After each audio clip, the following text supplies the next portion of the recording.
Sa gitna ng nagpapatuloy na rescue operations, bungsod ng epekto ng sunod-sunod na bagyo at habagat, kinakaharap ng Bureau of Fire Protection ang mga hamon gaya ng banta ng electrocution o pagkakuryente at kakulangan sa rescue equipment.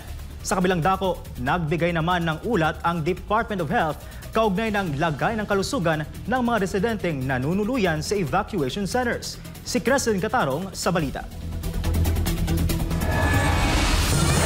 Iba't ibang hamon ang kinakaharap ng mga otoridad, partikular ng Bureau of Fire Protection, sa gitna ng nagpapatuloy na search and rescue operations at pagbibigay ng humanitarian assistance sa mga biktima ng sunod-sunod na bagyo at habagat. Ayon sa BFP, kabilang sa mga pangunahing hamon ang tuloy-tuloy na pag-ulan na nagpapabagal sa kanilang operasyon, lalo na sa mga lugar na mataas na ang tubig baha. Sinabi ni BFP Chief Director Jesus Fernandez na kailangan na nilang dagdagan ang rescue equipment upang magamit pa sa pagsagip ng mga residenteng na stranded sa kanilang mga tahanan. Sa ngayon kasi, limitado lamang ang kanilang mga kagamitan.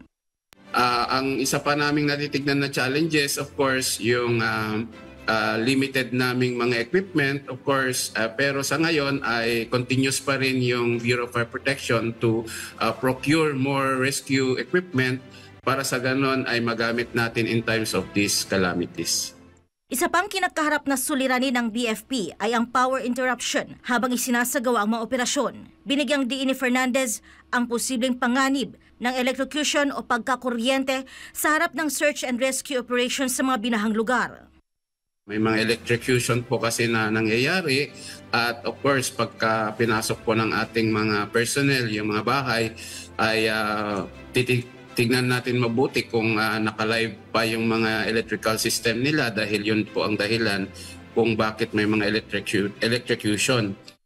Sa tala ng BFP, nakapagsagawa na ang ahensya katuwang ang National Disaster Risk Reduction and Management Office ng mahigit 2,500 search and rescue operations. Sa kabilang dako, tiniyak ng Department of Health na minor illnesses lamang ang naitatala sa mga evacuation center sa kabila ng epekto ng sunod-sunod na bagyo at habagat sa iba't ibang rehiyon ng bansa. Ayon kay DOH spokesperson Assistant Secretary Albert Domingo, karamihan sa mga evacuee ay nakararanas lamang ng ubo, sipon at iba pang upper respiratory tract infections na karaniwang dulot ng pabago-bagong panahon at kondisyon sa evacuation centers. Wala naman tayong tatala, awan ng Diyos na mas malala pa doon kahit naka-standby naman po at ready ang ating mga doktor at nurse sa ating mga health centers.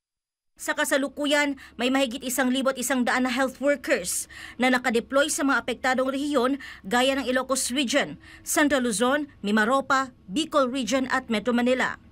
Maaaring mas mataas po ang numero dahil ito pa lamang po yung dumadating sa amin na preliminary numbers.